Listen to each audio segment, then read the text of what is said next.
साई बंद की सतनाम। बोलिए सतगुरुदेव महाराज की जय हो।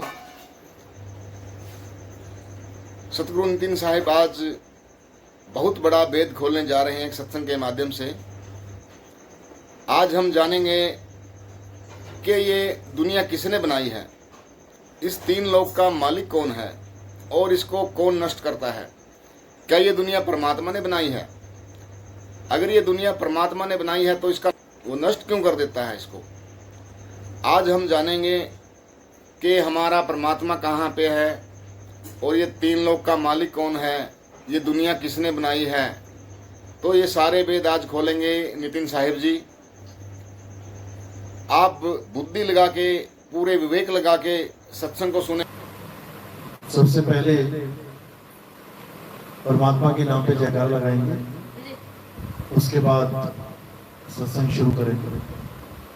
बोलिए परमपिता परमात्मा की, सदगुरु बंदी छोड़ कबीर साहिब की, सभी संतों की, सभी भक्तों की, आज के आनंद की, सकल हंस को बंदगी साहेब बंदगी सत्ता। तो आज आगरा में परमात्मा के मूल ज्ञान का प्रचार किया जा रहा है। बड़े भाग होते हैं उन जीवों के जो इस मूल ज्ञान को सुन पाते हैं, क्योंकि जन्मों जन्मों के बाद ये ज्ञान इस संसार में प्रकट होता है। और उससे भी बड़े भाग होते हैं उन जीवों के जो इस ज्ञान को समझ पाते हैं, क्योंकि ये ज्ञान 100 बार सुनने पर भी समझ नहीं आता, और अगर समझ में भी आ जाए तो उस पे विश्वास नहीं बनता। ये मन डराता रहता है कि जो कुछ आज तक तुम कर रहे थे ये सब इसमें छोड़ने के लिए बोला जा रहा है, कहीं ये रास्ता गलत ना हो, हमारी सारी पूंजी नष्ट हो जाए, ये मन डराता है। लेकिन ऐसा होता नहीं है। ये रास्ता वो रास्ता है जो बड़े बड़े महात्माओं को नहीं मिला। हजारों साल की उम्रें लेके आए सतयुग द्वापर त्रेता में उन ऋषि मुनियों को नहीं मिला। वो भी बेचारे नहीं समझ पाए कि तंत्र मंत्र जंत्र, ये पूजा पाठ हवन यज्ञ, इससे मुक्ति नहीं मिलती। इसी के सहारे वो अपना पूरा जीवन जी के चले गए, लेकिन कोई भी उस परमात्मा तक नहीं पहुंच पाया। क्यों नहीं पहुंच पाया? क्योंकि जहां परमात्मा रहता है वो स्थान ही गुप्त है। वहां तक पहुंचने के लिए आपको कोई भेदी गुरु की जरूरत पड़ती है। भेदी गुरु का मतलब होता है जो आपको भेद बताए कि परमात्मा तक कैसे पहुंचना है। आपको कोई मंत्र जंत्र तंत्र ना देवे, कुछ नाम ना जपने के लिए दे देवे, नहीं तो आप परमात्मा से दूर हो गए। जप देने वाले गुरुओं को जपी कहा जाता है, जपी। और तपस्या कराने वाले गुरुओं को तपी कहा जाता है। और घर बार छोड़ के जंगलों में जो चले जाते हैं उनको सन्यासी कहा जाता है। जपी तपी सन्यासी, इनसे भक्ति ना हो, ये भक्ति नहीं कर सकते। ये केवल मंत्र जप सकते हैं, जप जप के सिद्ध कर सकते हैं, सिद्ध पुरुष बन सकते हैं, लेकिन ये परमात्मा को नहीं पा सकते, क्योंकि इनको भेद ही नहीं पता होता परमात्मा है कहाँ। जहां परमात्मा छुपा हुआ है उस जगह को ये जानते ही नहीं, और उसके बदले कहां चले जाते हैं। कोई स्वर्ग में चला गया, कोई महास्वर्ग में चला गया, कोई वैकुंठ धाम चला गया, कोई गोलोक चला गया, कोई शिवलोक चला गया, कोई ब्रह्मलोक चला गया। इन लोकों में चले जाते हैं। इन लोकों में जाने से मुक्ति नहीं होती, इनको वापस आना पड़ता है। गीता में यही बोला गया, हे अर्जुन, ऊंचे से ऊंचा लोक, ऊंचे से ऊंचे लोक में गया हुआ भी जीव वापस आता है अपने कर्म भुगत के। जितनी पूंजी आपने यहाँ बनाई है उन लोकों में जाके आप उसको खत्म कर देते हो और वापस यहीं आना पड़ेगा। इसलिए जीवों को चाहिए कि वो एक ऐसी जगह चले जाएं जहां पर जाने के बाद कोई वापस नहीं आता। और वो क्या है? वो है शब्द। उसी शब्द में हमने समाना है जिसको परमात्मा बोला गया है। इसीलिए बोला गया कि जाप मरे अजपा मरे अनहद भी मर जाए, सूरत समाए शब्द में वाको काल न खाए। जो लोगों में जाते हैं वो एक तरह की जनता यानी आम जनता बन जाते हैं। जो भी लोक में जाएगा, आज हम स्मृति लोक में हैं, जनता की तरह बैठे हैं यहाँ पे, और इस लोक का 3 लोक का राजा कौन है हमें ये भी नहीं पता। मुसलमान कह रहा है अल्लाह ने बनाई दुनिया, ईसाई कह रहा है गॉड ने बनाई दुनिया, हिंदू कह रहा है परमात्मा ने बनाई दुनिया, सिख कह रहे हैं वाहेगुरु ने बनाई दुनिया, लेकिन वो अभी तक आज तक कभी किसी के सामने नहीं आया। किसने बनाई किसी को नहीं पता, बस सब अपने अपने मत अनुसार लगे हुए हैं। परमात्मा ने बनाई, परमात्मा ने बनाई। और कबीर साहब क्या कहते हैं? कहते हैं रहना नहीं देश बेगाना है, और ये धरती कागज की पुड़िया, बूंद पड़े घुल जाना है। कागज कितना ठोस लगता है, सुबह अखबारें आती है, देखो कैसे ठोस लगता है। उसी अखबार को जरा पानी की बाल्टी में डाल के देखना एक बार, एक ही बार में चितड़े उड़ जाएंगे उस कागज के, अलग अलग हो जाएगा। इसी प्रकार ये धरती आपको ठोस लग रही है, देखो कितनी ठोस है। अभी बारिश आ गए 40 दिन, धरती ढूंढे नहीं मिलेगी, गई कहां, पानी में घुल जाएगी, बूंद पड़े घुल जाना है। बड़े बड़े मकान देखो बाढ़ में कैसे धराशायी हो जाते हैं, मकान खड़ा रह जाता है, नीचे से मिट्टी सड़क जाती है, पानी में घुल जाती है, और पूरा मकान पानी में। कितना सीमेंट लगाओगे, कहां कहां लगाओगे, सब मिट्टी में मिल जाना। इसलिए साहिब कह रहे हैं ये हमारा देश है ही नहीं, हम गलती से इस देश में आ गए। रहना नहीं देश बेगाना है, बेगाना यानी हमारा नहीं है, हमारे परमात्मा ने नहीं बनाया, ये किसी और ने बनाया है। जिसने बनाया है वो इसका नाश भी कर देता है। किसने बनाया ये? अगर परमात्मा ने बनाया होता तो इसका नाश ना होता कभी, क्योंकि परमात्मा की बनाई हुई चीज कभी नाश नहीं हो सकती। इसका किसने इसको बनाया है? इसको काल ने बनाया है। ये 3 लोक काल भगवान की संपत्ति है। 3 लोक एक जेल है, पाप पुण्य 2 जाल, और सारा जग भोजन बना, खाने वाला काल। आज आप परिवारों के साथ बैठे हैं, अपने परिवारों में मस्त हैं, आपको नहीं पता कि कभी भी ये काल आके आपके परिवार के किस सदस्य को खा जाए।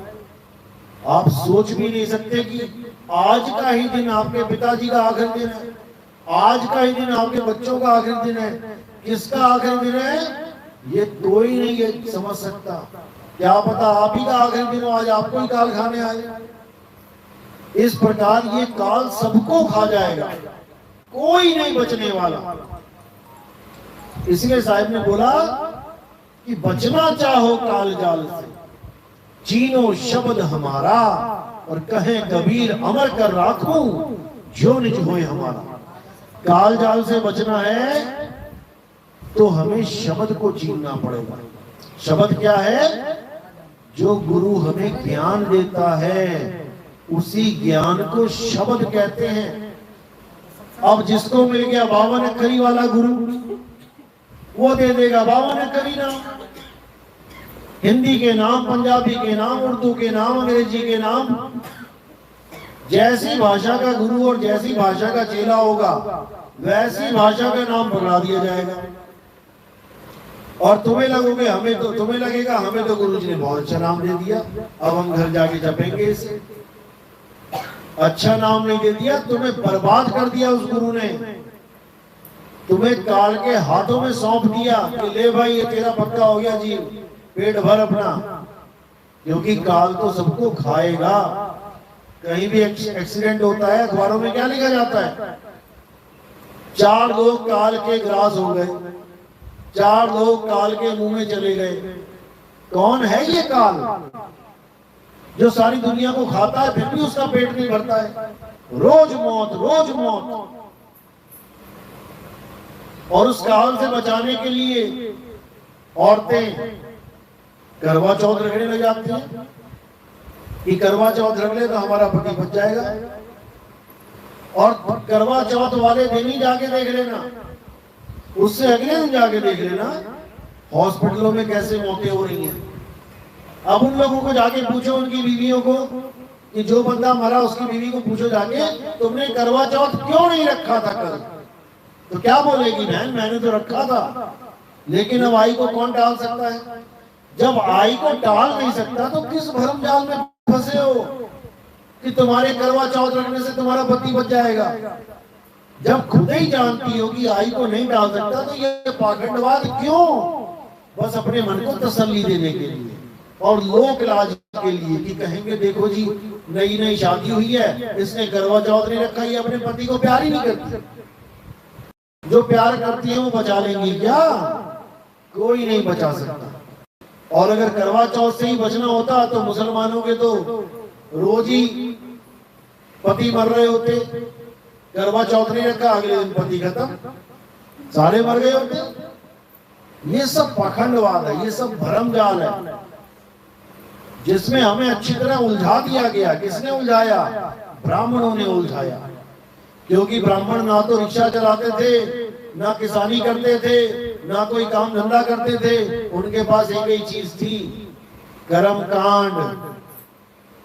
लेकिन कर्म कांड को कौन माने?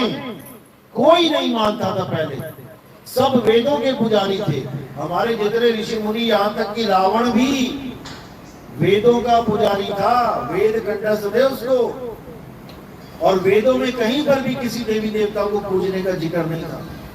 वहां पर यह बोला गया न तस्य प्रतिमा अस्ति, परमात्मा का कोई स्वरूप नहीं है, परमात्मा की कोई प्रतिमा नहीं है।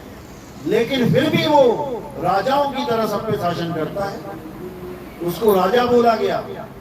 कई लोगों ने उस राजा वर्ड को उठा के बोल दिया, देखो राजा लिखा है यानी वो आदमी की तरह है। अरे आदमियों का राजा आदमी है तो जानवरों का राजा शेर है, फिर तो परमात्मा शेर जैसा होता। लेकिन अपनी अपनी बुद्धि लगा के लोगों ने इसका विस्तार कर दिया, इस पाखंडवाद।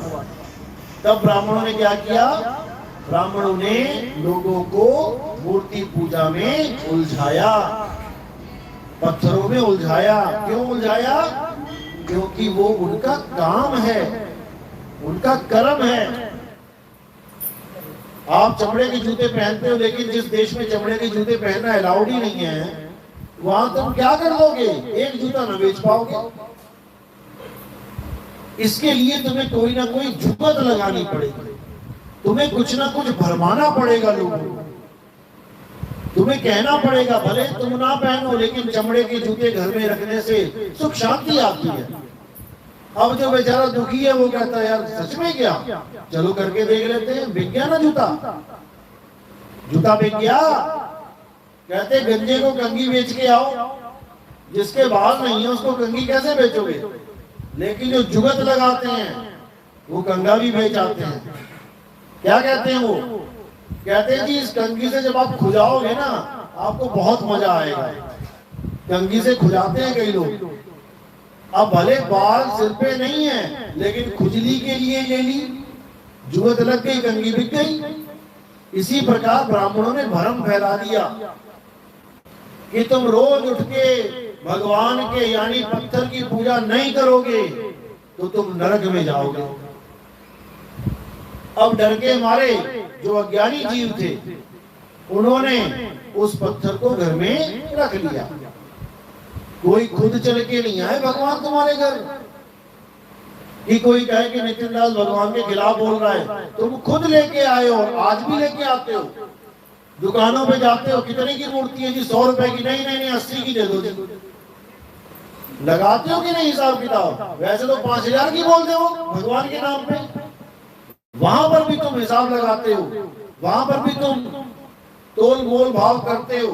तो तुमने तो भगवान को खरीद लिया भाई, 20 रुपए में सस्ता।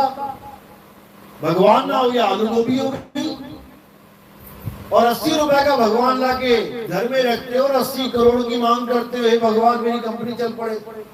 80 रुपए का भगवान लाके 80 करोड़ कमाना चाहते हो तुम। यही भरमजाल है। तो जब ये वेदों पुराणों के देश में जब पत्थर पूजा आने लगे, वेदों में नंबर 1 भारत है। जब ये पत्थर पूजा आने लग गई, वहीं से काम खराब हो गया। अब ये इंसान भारत का जो उसको मानता था जिसका कोई स्वरूप नहीं है, अब ये पत्थरों में उलझ गया। जोरदार खंडन हुआ इस बात का, सब संतों ने किया, कबीर साहब ने किया, रविदास जी ने किया, मीराबाई जो कृष्ण जी की मूर्ति खुद लेके गली गली में घूमती थी, उसने भी मूर्ति को त्याग के गुरु रविदास जी को गुरु धारण कर लिया। अगर उसको कृष्ण जी की ही भगत कहें हम सारी उम्र, तो कृष्ण जी की मूर्ति तो मीराबाई के पास थी, उसको गुरु करने की क्या जरूरत थी भाई? और वो भी ऐसा गुरु कर लिया जो खुद मूर्तियों के खिलाफ था। तो ऐसा गुरु तो कोई भी नहीं करता। लोग गुरु ढूंढते हैं अपने मुताबिक। अरे नहीं, वो फलाना गुरु तो ऐसे कहता है देवताओं की पूजा नहीं करनी, वो नहीं करेंगे, अपने मुताबिक ढूंढ रहे हैं गुरु। अब ये नहीं कोई सोच रहा कि वो क्यों कह रहा है कि मूर्ति पूजा नहीं करनी है, इस पे कोई विचार नहीं करेगा। अपनी बुद्धि लगाएगा कि मुझे ऐसा गुरु चाहिए जो मीट मांस भी बंद ना करवाए, जो दारू पीना बंद करवाए, जो सिगरेट बीड़ी भी पीना अलाउ रखे, ऐसा गुरु चाहिए। तो ऐसे गुरु भी बैठे हैं मार्केट में, बुफे लगाए, कोई कमी नहीं है, जैसा तुम्हें चाहिए। जैसे मैट्रिमोनियल होता है, लड़का चाहिए जी पढ़ा लिखा भी चाहिए लेकिन 6 फुट का हो तो वहां 6 फुट वाला भी है, मीट ना खाता हो तो मीट ना खाने वाला भी है, और मीट खाता हो तो खाने वाला भी है। सरदार लड़का चाहिए लेकिन पगड़ी ना पहनता हो, वो भी अवेलेबल है। ऐसा सिस्टम बन गया है, जैसा तुम्हें गुरु चाहिए वैसा गुरु बन के बैठा हुआ मार्केट में बंदा। लेकिन इससे बात नहीं बनेगी। साहिब ने बोला पाथर पूजे हरि मिले तो मैं पूजू पहाड़। अगर पत्थर पूजने से हरि मिल जाए तो पहाड़ पूजेंगे बड़ा वाला, छोटा क्यों पूजे? और वासे ये चाकी वाली पीस गाए संसार। अगर पत्थर ही पूजना है तो चक्की की पूजा करो, जिससे तुम आटा पीस के अपने बच्चों को पाल रहे हो। लेकिन नहीं समझ में आता लोगों की। अब कई सवाल करते हैं कि जी हम गुरु धारण करना, लेकिन हम ऐसा गुरु धारण करना चाहते हैं जो देवी देवताओं की पूजा करता हो। भाई फिर गुरु बनाने की जरूरत क्या है? पंडित जी के पास जाओ ना, किसी भी मंदिर में जाओ, पंडित जी बैठे हैं, मूर्ति पूजा कर रहे हैं, भगवान की पूजा कर रहे हैं, आपको भी मंत्र दे देंगे। पंडित जी को क्या मंत्र कम पता है क्या? भगवानों के नाम पंडित जी को कम पता है क्या जो तुम गुरु ढूंढ रहे हो? पंडित जी के पास जाओ। और जो गुरु बन के बैठे हैं लेकिन काम पंडितों वाला कर रहे हैं, वो भी गुरु कहलाने लायक नहीं है। वो गुरु नहीं है, वो पंडित जी ही हैं। बस अब मंदिर छोड़ के, क्योंकि मंदिर में कितने लोग आएंगे ज्यादा से ज्यादा? भाई मंदिर भर जाएगा, पूरा दिन भी भरे रहे तो 2000, 5000, 10,000 से ज्यादा तो नहीं हो सकते। एक पंडित एक मंदिर कितना बड़ा बना लेगा? लेकिन गुरु बन के लाखों लोगों का शोषण किया जा सकता है, और कर भी रहे हैं लोग। हैरानी होती है कि गुरु में और पंडित में फर्क ही नहीं रखा। और कबीर साहब क्या कहते हैं? ब्राह्मण गुरु है जगत का, संतन का गुरु नाही।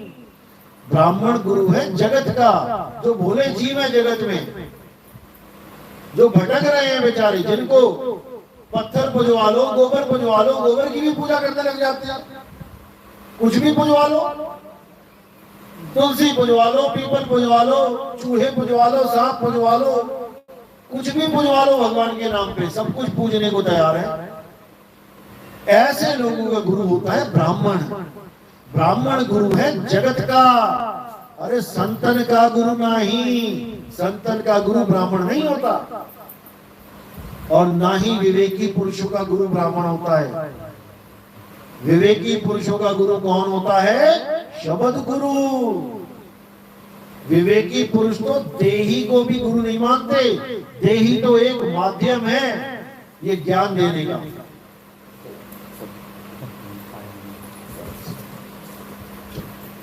बैठो बैठो।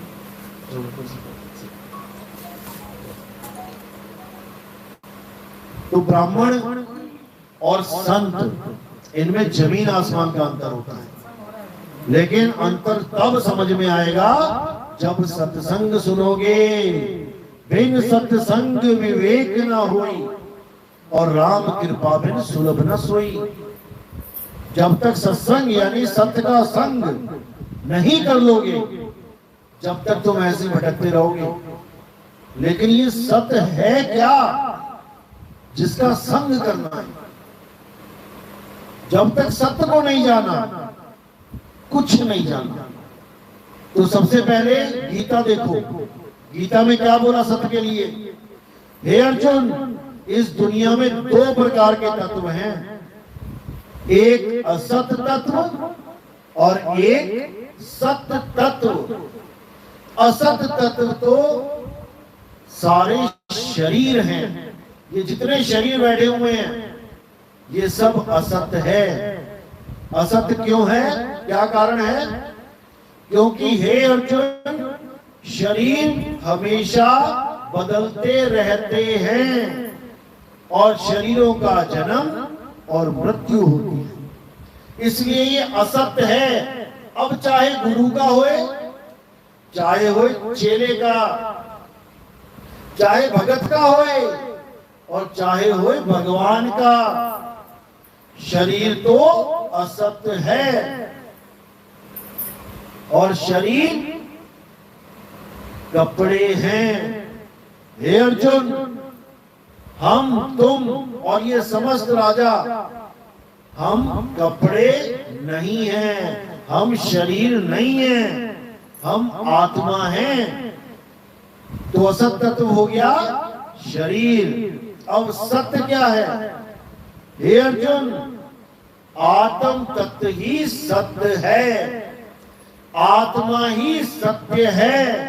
आत्मा को ना कोई शस्त्र काट सकता है, ना अग्नि जला सकती है, ना वायु सुखा सकती है, ना जल भिगो सकता है। तो पूजा किसकी करने के लिए बोल रहे हैं? सत्य की कि असत्य की? सत्य की। और हम किसकी पूजा करते रहे? असत्य की। वो कह रहे हैं उसको शस्त्र काट नहीं सकता, यानी उसको तीर छू भी नहीं सकता, आत्मा को उसकी पूजा करनी थी। और हम किसकी करते रहे? जिसके पैर में तीर लग गया उसकी पूजा करते रहे। कृष्ण जी के कैसे शरीर छोड़ा उन्होंने? क्या हुआ था? पैर में तीर लगा था। राम जी ने शरीर कैसे छोड़ा? सरयू नदी में जल समाधि लेके जल ने शरीर को गला दिया। तो पूजा किसकी करनी थी? आत्मा की, जिसको जल गला नहीं सकता। और हम पूजा किसकी करते रहे? शरीर की, जिसको जल ने गला दिया, तीर ने छेद दिया। इसीलिए कृष्ण जी की बात कोई नहीं समझ पा रहा है आज। क्यों? क्योंकि सत्य बताने वाला नहीं मिल रहा। जो भी मिलता है झूठ पे झूठ, झूठ पे झूठ बता के माया इकट्ठी करके चले जाते हैं। आज एक टीवी खोल के देखो, आज यूट्यूब खोल के देखो, कितने लोग कृष्ण लीला सुना रहे हैं तुम्हें। क्या तुम्हें कृष्ण लीला नहीं पता आज तक? कितने लोग राम जी की लीला सुना रहे हैं, क्या तुम्हें राम लीला नहीं पता आज तक? गीता का पाठ करने वाले कितने बैठे हैं? 7 दिन का पाठ होता है गीता का। 7 दिन में पता नहीं कितनी बार आत्मा आत्मा आत्मा कर देते हैं, क्योंकि लिखा उसमें आत्मा आत्मा करने के बाद अंत में क्या करते हैं? शरीर की ही पूजा करवा के, चंदा चढ़वा के, पैसा चढ़वा के चले जाते हैं। अब कहां गई आत्मा? अब कहां चली गई तुम्हारी आत्मा? अभी तक तो कह रहे थे कि आत्मा अजन्मा है, नित्य है, शाश्वत है। उठा के शरीरों की पूजा करवा के चले गए। शरीर भी पूजा में तब कहूंगा अगर स्वयं नारायण सामने खड़े हो। आप सामने खड़े हो और आपकी एक मूर्ति सामने खड़ी है, उसमें फर्क है कि नहीं? अंबेडकर जी सामने खड़े थे, भाषण दे रहे थे, और आज अंबेडकर जी की मूर्ति कहीं लगी है। फर्क है कि नहीं? जिंदा अंबेडकर के गले में माला डालना और अंबेडकर जी की गले में, मूर्ति के गले में माला डालना फर्क है कि नहीं? अगर जीवित शरीर खड़ा है नारायण का तो उसको माला डाल सकते हो, क्योंकि शरीर जीवित है, क्योंकि आत्मा वहां पर है, आत्मा की वजह से ही जीवित है। और अगर वहां पर मूर्ति को माला डाल रहे हो तो कहां का विवेक है भाई? एक जगह भी दिखा दो, गीता में कहीं लिखा हो कि मेरे शरीर की पूजा करो या मेरी मूर्ति की पूजा करो, एक जगह भी नहीं लिखा। वहां पर कभी नहीं बोला गया कि किसी धर्म में मैं यानी मेरे शरीर की पूजा हो, कभी नहीं बोला। वहां तो ये बोला गया सब धर्मों को त्याग दे, सब धर्मों को छोड़ के एक मेरी शरण में आ जा। सब धर्मों में सब धर्म आते हैं, हिंदू मुस्लिम सिख ईसाई, सब धर्मों को छोड़ दे। यानी कि अपने ऊपर ठप्पा मत लगवा कि तू हिंदू है कि मुसलमान है कि सिख है कि ईसाई है। अपने ऊपर सत्य का ठप्पा लगवा कि तू सत्संगी है, तू सत्य को जानता है। और सत्य का ठप्पा क्या है? आत्मा, आत्म ज्ञान। आत्म ज्ञान के बिना ना तो तुम कृष्ण जी के पुजारी हो, ना राम जी के पुजारी हो, ना अल्लाह के पुजारी हो, ना वाहिगुरु के पुजारी हो, और ना ही तुम कबीर पंथी हो। अगर तुम आत्मा के अलावा किसी मंत्र को पकड़ के जप रहे हो, बैठे हो, तो तुम कबीर पंथी नहीं हो, कबाड़ पंथी हो। क्योंकि साहिब क्या बोल रहे हैं? ना मैं जप में, ना मैं तप में। जब मैं जप में हुई नहीं तो ये कबीर पंथी क्या जपवा रहे हैं? अजर नाम, अमर नाम, अनाम, अकाम, पता नहीं क्या क्या रटवा दिया, इस आदमी को तोता बना दिया। और इनको समझाओ तो उल्टा गालियां सुनो। समझना तो बहुत दूर की बात है। सच्चों को ही झूठा बताते हैं, साचों को ये झूठा बतावे, और इन झूठों पे एतबार। निरंजन धन तेरा दरबार। निरंजन कौन? काल निरंजन। जन्म मरे जीव 84, काल निरंजन डाली फांसी। इस काल निरंजन को कोई नहीं जानता।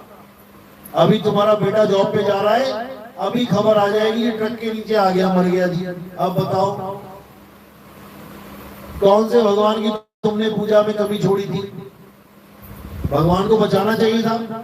जब हाथी को बचाने आ गए मगरमच्छ से, तो हम तो फिर भी आदमी है भाई, हमें क्यों नहीं बचा रहे? और जो दर्शन करने जा रहे हैं, केदारनाथ में गए थे, घर बार छोड़ के, गंदा पानी छोड़ के, उनको भी मौत से नहीं बचाया। अरे उनको तो बचा लेते। भगवान के घर गए थे, कहीं घूमने फिरने थोड़ी नहीं गए थे पिकनिक स्पॉट पे, नहीं बचाया गया। नैना देवी में भगदड़ मच गई, कितने लोग मारे गए। भगवानों के घर में ही जब तुम सेफ नहीं हो, तो इस काल की नगरी में कहां सेफ रहोगे? इन गांवों में, इन शहरों में। लेकिन किसी को समझ में नहीं आ रहा, बस एक एक दिन काटते चले जा रहे हैं। और साहिब कह रहे हैं ये अनमोल है, मानुष जन्म अनमोल है, और मिले न बारंबार। तरवर जो पत्ता गिरे बहुर न लागे डार। एक बार पत्ता गिर गया, अब पता नहीं कब नंबर लगेगा उसका दोबारा। ऐसे ही एक बार इंसानी चोला तुम्हारा हाथ से निकल गया, अब पता नहीं तुम्हें कुत्ता, बिल्ली, हाथी, घोड़ा, बंदर क्या बना के घुमाएंगे। ऐसी बंदूकें निकाल निकाल के लोग मारेंगे, भगाएंगे तुम्हें, हालत खराब हो जाएगी। इसलिए इंसानी जन्म की कदर करो। परमात्मा ने बुद्धि विवेक केवल इंसानों को दिया है।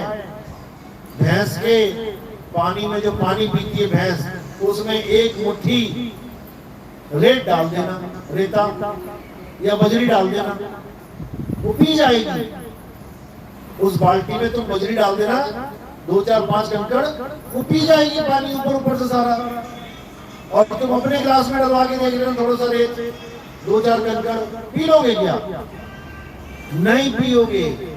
एक मक्खी गिर जाए तुम्हारे पानी में, पी लोगे क्या? नहीं पियोगे। वो बात अलग है, आदमी बहुत शातिर है। पानी में गिर गई मक्खी तो फेंक देगा, चाय में गिर गई तो मक्खी निकाल के फेंक देगा, दूध में मक्खी गिर जाए, किसी ग्वाले के पास जाओ जो दूध चोराए भैंस का, भरी हुई बाल्टी में 10 मक्खियां गिर गई, अब वो क्या फेंकेगा? दूध फेंकेगा कि मक्खी? मक्खी फेंकेगा, दूध नहीं फेंकेगा, क्योंकि बुद्धि है उसके पास। और तुम लगा लो तुम्हारे घी में, 2 किलो घी में तुमने घी बनाया, उसमें मक्खी गिर गई, तुम घी फेंक दोगी 2 किलो? तुम भी मक्खी निकाल के फेंकोगी। ये विवेक है। पानी फेंक दिया क्योंकि दोबारा मिल जाएगा, फ्री का मिल रहा है यहाँ पे। घी नहीं मिलेगा 1000 रुपए का। ये विवेक है। ये विवेक बार बार नहीं मिलेगा। इसीलिए इंसानी चोला मिलता है ताकि आप विवेक के द्वारा परमात्मा के सच्चे नाम का सिमरन करो और निकलो यहां से। लेकिन कब निकल पाओगे? जब तुम्हें गुरु भी विवेकी मिल जाए। अब अंधे को अंधा मिला, राह कौन बताए?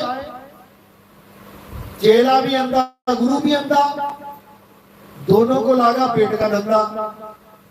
चेला गुरु के पास गया है कि चलो संगत मिलेगी, मैं बिजनेसमैन हूं, थोड़ा सा मेरा बिजनेस बढ़ जाएगा, गुरु भाई के नाते लोग मेरी दुकान पे आएंगे।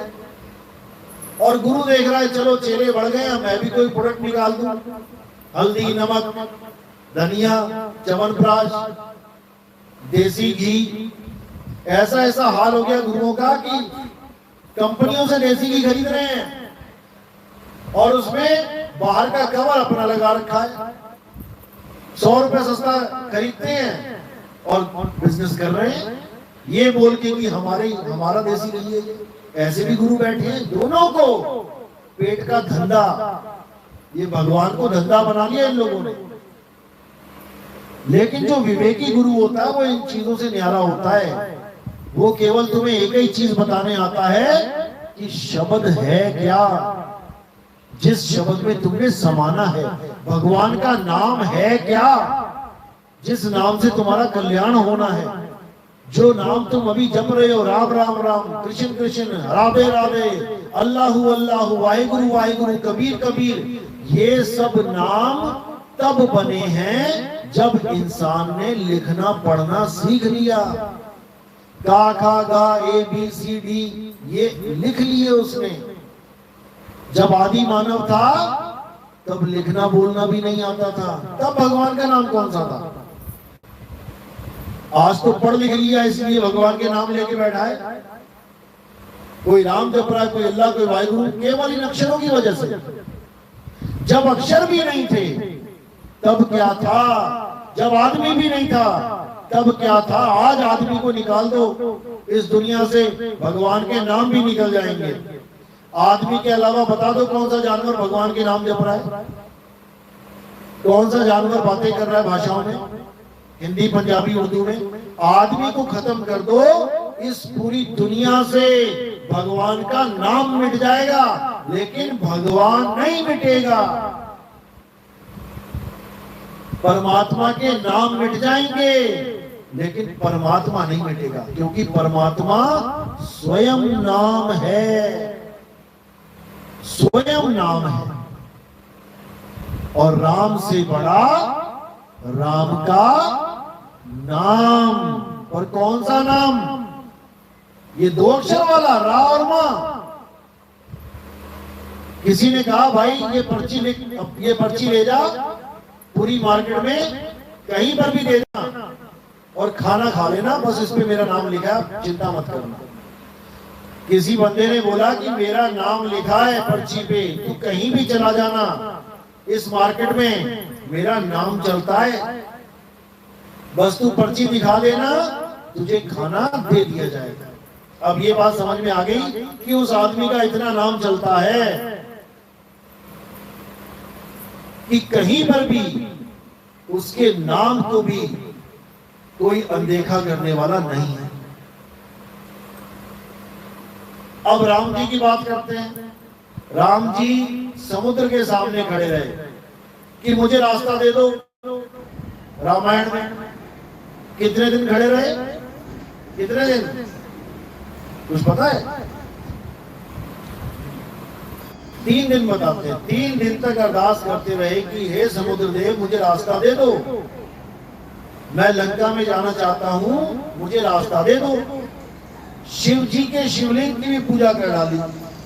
पता है ना, एक फोटो आती है कैलेंडर में, राम जी शिवलिंग की पूजा कर रहे हैं। किस लिए कर रहे हैं? ताकि समुद्र रास्ता दे दिया समुद्र रास्ता। क्या समुद्र ने रास्ता दे दिया था? नहीं दिया। जो स्वयं समुद्र के सामने चले गए और उनके जाने के बाद भी उनको रास्ता नहीं दिया जा रहा है, तो क्या उनका नाम पत्थर पे लिख के समुद्र उसका उन पत्थरों को तैरने देगा? जब स्वयं राम जी पहुंच गए वहां पे, जैसे किसी ने कहा था कि ये पर्ची ले जा मेरे नाम की, तो कहीं भी जाएगा ये पर्ची चल जाएगी। पर्ची छोड़ो, बंदा खुद पहुंच गया, उसकी अरदास रिजेक्ट कर दी गई, तो वो पर्ची क्या करेगी? जब आदमी खुद मार्केट में पहुंच गया, उसको खुद नहीं खाना खिलाया किसी ने, उसके नाम की पर्ची चलेगी क्या कहीं पे? इसके पीछे गुप्त भेद हैं। ये पत्थर क्यों तैरे? राम के नाम से नहीं तैरे। नल और नील नाम सुना है? नल और नील कौन थे? राम जी की सेना में थे। उनको वरदान था कि जो भी चीज तुम समुद्र में फेंकोगे, पानी में फेंकोगे, वो डूबेगी नहीं। तो उनसे, उनके हाथों से ये पत्थर फेंकवाए गए थे ताकि वहां पे पुल बन जाए। तो पत्थर राम के नाम से नहीं तैरने लगे थे, पत्थर तैर रहे थे नल और नील के हाथों की वजह से। और किसने दिया था ये वरदान? किसने दिया था? सपने में भी नहीं पता लग सकता कि कौन है ये वरदान देने वाला। जिस दिन ये पता लग गया ना कि ये वरदान किसने दिया था, उस दिन सब कुछ भूल जाओगे। तब समझ में आएगा कि ये कोई और ही है जो गुप्त रूप से सबका भला करता है। वो सामने नहीं आता कभी किसी के।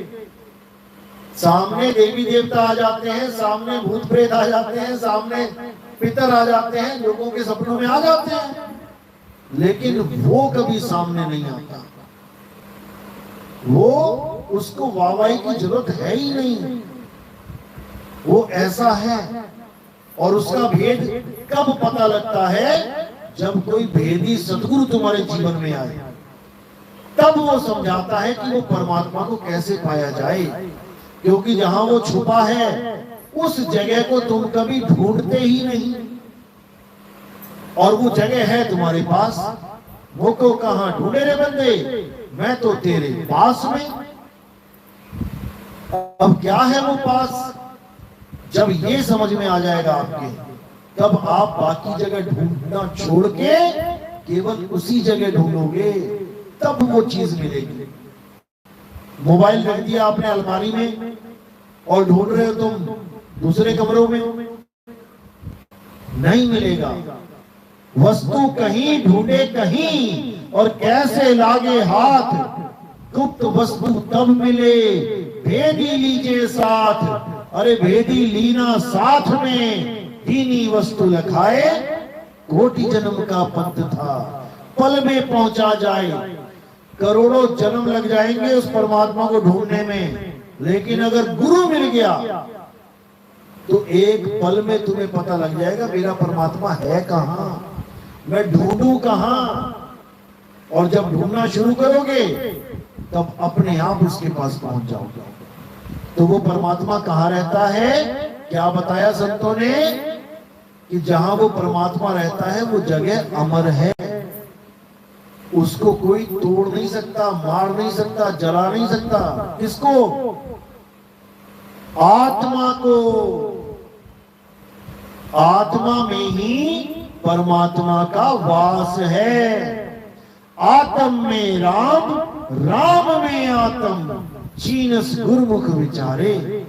गुरु ग्रंथ साहब कहते हैं कि आत्मा से परमात्मा और परमात्मा से आत्मा जुदा है ही नहीं, बस भ्रम रूप में हम भूले बैठे हैं उसको, इसीलिए जुदा दिखाई देते हैं, नहीं तो जुदा नहीं है।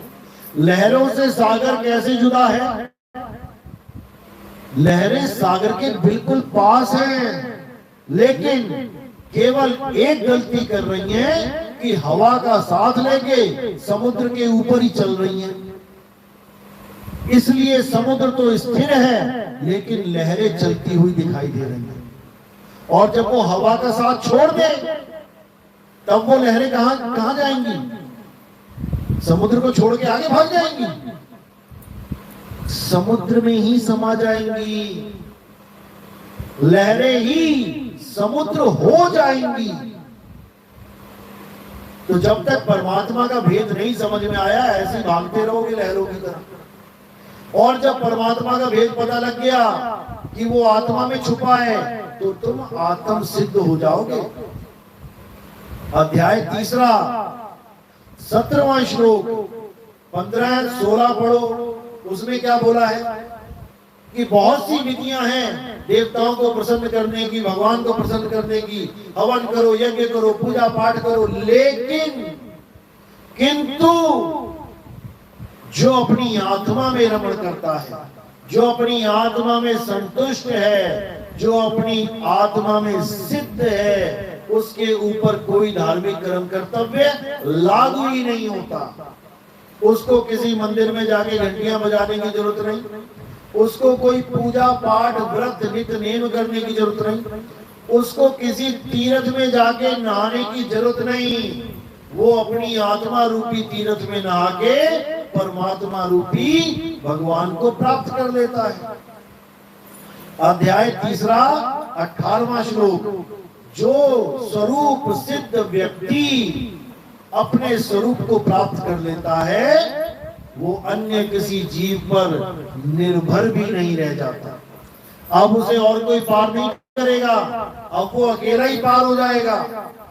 जिसको तैरना आ गया गुरु के माध्यम से, अब वो गुरु का इंतजार नहीं करेगा कि किसी नदी में किसी ने धक्का दे दिया उसे, अब वो कहेगा जी बचाओ, गुरु जी बचाओ।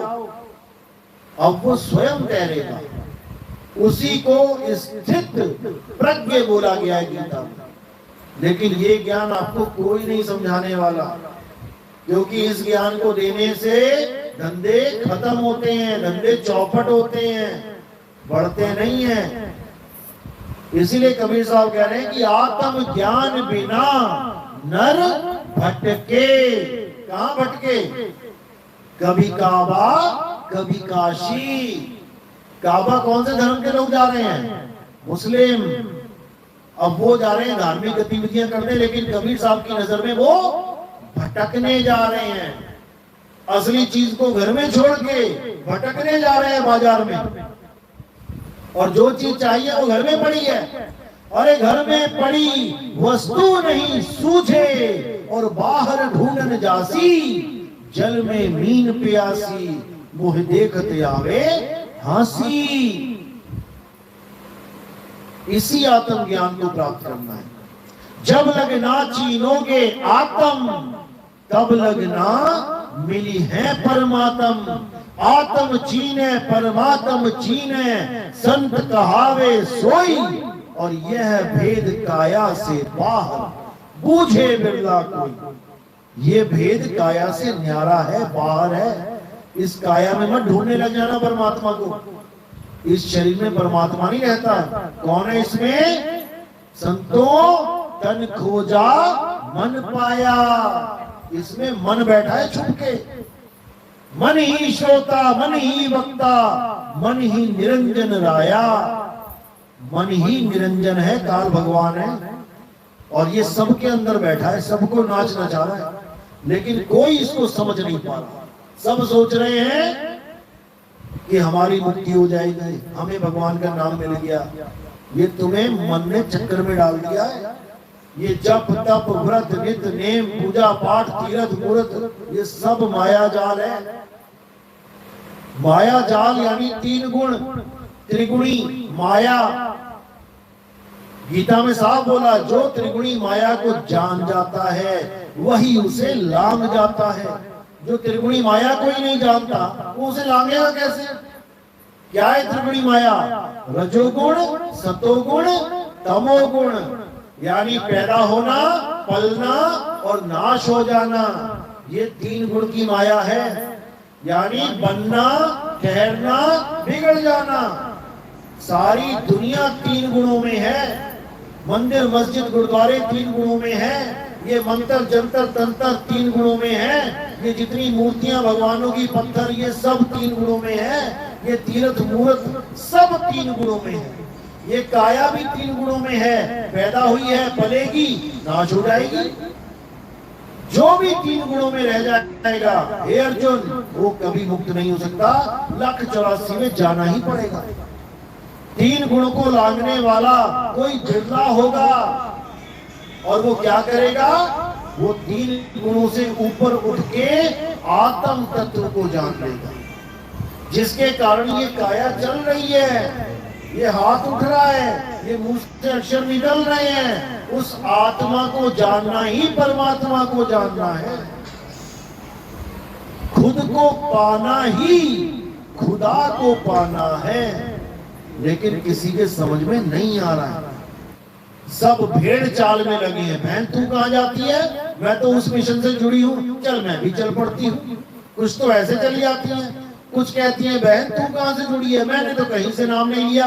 अरे चल हमारे यहाँ चल, बाबा जी से मिलवाती हूँ। और क्या कहेगी? घर में सुख हो जाएगा, शांति हो जाएगा, ऐसा हो जाएगा, वैसा। बाबा के अपने घर में सुख शांति ना हो बोले। अपनी बहू और अपना बेटा 100 गालियां देते हैं बाबा जी को, तुम्हें सुख शांति दिलवा देंगे।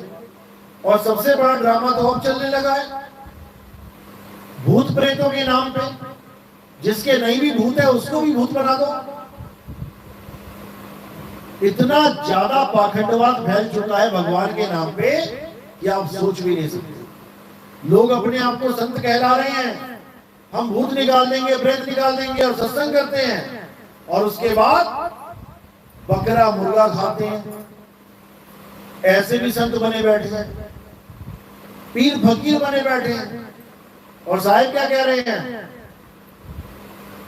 जो दूसरों की पीर यानी पीड़ा को जानता है, कबीर सोई पीर है, जो जाने पर पीर। और जो पर पीर न जानता सो कहेगा पीर। जो दूसरे की पीड़ा में खुद को महसूस करे। किसी और का एक्सीडेंट हुआ है, लेकिन खुद पे वो बात लेके आए कि अगर मैं होता वहां पे कितना दुख हो रहा होता, उसको भी उतना ही दुख हो रहा है, उसकी मदद करते हैं। वो है पीर। और जो दूसरों की पीड़ा कोई नहीं जानता, बकरे की गर्दन कटवा दी स्वाद के लिए, ये थोड़ी सी छोटी सी जीभ के स्वाद के लिए। जब नीचे चला गया गले से कोई स्वाद नहीं, केवल जीभ के स्वाद के लिए बकरा मरवा दिया, मुर्गे मरवा दिए तुमने। फिर कह रहे हैं कि अगर हम इनको ना खाएं तो ये बकरे ही बकरे, मुर्गे ही मुर्गे हो जाएंगे। बताओ, मुर्गों की फैक्ट्रियां लगा रखी हैं। जो मुर्गा 2 महीने 3 महीने में होता है बढ़िया, वो ये 11 दिन में तैयार कर देते हैं। कौन से मुर्गे मुर्गे हो गए? अरे तुम्हें खाने के लिए मुर्गे कम पड़ गए हैं, डुप्लीकेट मुर्गे तैयार करने पड़ रहे हैं। और तुम कह रहे हो हम इनको ना खाएं तो ये मुर्गे मुर्गे हो जाएंगे। इतना बुरा हाल हो चुका है इंसान का कि क्या बताया जाए। केवल इसीलिए क्योंकि सही मार्गदर्शक नहीं मिल रहा। अगर सही मार्गदर्शन मिल जाए तो किसी की भी बुद्धि में कोई कमी नहीं है। हिंदू मुसलमान सिख ईसाई सब बुद्धि लेके बैठे हैं, बुद्धि चलने लग जाएगी उनकी। लेकिन जितने भी मार्गदर्शक हैं इन लोगों ने बुद्धि भ्रष्ट कर दी है लोगों को। और ये तभी ठीक होगी जब हम सब एक सत्य को जान लेंगे, और सत्य सबके लिए एक है। ऐसा नहीं है कबीरपंथियों का सत्य कुछ और है, हिंदुओं का सत्य कुछ और है, मुसलमानों का सत्य कुछ और है, ईसाइयों का कुछ और है। अगर तुम्हारा सत्य कुछ और होता तो कहीं और होते तुम, यहां एक ही जगह नहीं होते। अगर तुम्हारा अल्लाह कोई और होता तो तुम्हें ऐसी जगह पैदा किया होता उसने जहां अल्लाह ही वाले मिलेंगे। अगर राम जी ने पैदा किया सबको और कोई मुस्लिम आ गया इस दुनिया में, तो मुसलमान की गलती नहीं है, गलती फिर राम जी की हुई। जब वही पैदा करने वाले तो क्यों मुस्लिमों को पैदा कर रहे हो भाई? अगर गॉड सारी दुनिया को पैदा कर रहा है तो हिंदुओं को पैदा क्यों कर रहा है? क्यों उनको कन्वर्ट करना पड़ रहा है हिंदुओं को जा जाके? तुम सीधे ही ईसाई पैदा कर दो, इन मिशनरियों का कोई काम ही ना रहे इस दुनिया में। क्यों नहीं पैदा कर रहा है गॉड? क्योंकि वो कभी भेदभाव करता ही नहीं है। उसने इंसान पैदा किया है बिना भेदभाव के। किसी भी धर्म में जाके देख लो, माँ के गर्भ से एक नाड़ू लटका होता है ना, नाभि में एक पाइप लगी होती है। किसी भी धर्म वाले की जाके देख लो, सबके पाइप लगा रखी है उसने। किसी का पक्षपात किया क्या कि मैं हिंदुओं के पाइप लगाऊंगा भोजन जाता रहेगा, मुसलमान तो भूखा ही मरे वहां पे गर्भ में? या मैं मुसलमान बच्चे के लगाऊंगा केवल, ये काफिर है हिंदू, इनको तो गर्भ में ही मर जाना चाहिए। ऐसा तो किसी अल्लाह ने कभी नहीं करा। तो वो कुरान में कैसे बोल सकता है कि काफिरों को मार दो? जो गर्भ में नहीं मार रहा है बच्चों को, पैदा होने से पहले नहीं मार रहा है, वो पैदा होने के बाद कैसे बोल सकता है कि काफिरों को मार दो? काफिर मतलब बुत की पूजा करने वाले। जबकि पहली बुत की पूजा यानी पहली बार शरीर की पूजा किसने कराई थी?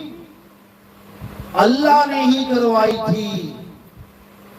जब सबको हुक्म दिया आदम को बनाने के बाद, मिट्टी से बनाया था आदम, मिट्टी से बुत बनते हैं। आदम को बनाने के बाद बड़े बड़े जो क्या बोलते हैं उनको, जो परियां हो गई या जो नबी हो गए, कुछ भी, उन सबको बोला कि इस आदम को सजदा करो, यानी उस बुत को बना के उसका माथा टिकवाया। तो पहली बुत परस्ती तो अल्लाह ने करवा दी, लेकिन किसी को नहीं समझ में आ रहा।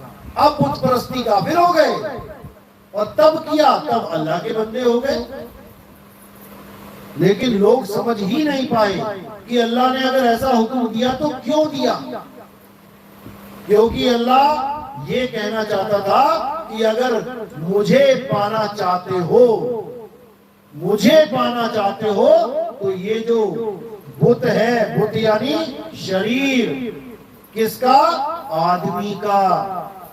इस आदमी के शरीर से ही प्राप्त होगा, इसको सजदा करना पड़ेगा, यानी इसकी कदर डालनी पड़ेगी। इस मनुष्य चोले की, इस मनुष्य चोले से ही अल्लाह मिल सकता है, और किसी चोले से अल्लाह नहीं मिलने वाला है। सबके पास, लेकिन उसको ढूंढ नहीं सकते। इसलिए बोला नर नारी और कीट पतंगा सार शब्द सब ही के संगा। वो परमात्मा सबके साथ है, लेकिन केवल इंसान चोले को ये बख्शिश मिली है कि इसके द्वारा हम उसे प्राप्त कर सकते हैं, नहीं तो नहीं। भूल जाओ। तो इसी को समझना है कि एक सत्य ही हमारा परमात्मा है, ना कि शरीर परमात्मा है। शरीर तो आते जाएंगे, जाते जाएंगे। तो इसी के साथ आज का सत्संग यही समाप्त करता हूं। तो जो नाम दीक्षा वाले हैं, प्रथम नाम दीक्षा वाले हाथ खड़ा करें। ठीक है, आप लोग आगे आ जाएं। और दूसरी दीक्षा वाला कोई है? ठीक है। बोले सतगुरु बंदी छोड़ सतगुरु सत्य कबीर साहिब की सदा ही जय हो। साहिब की सत्य।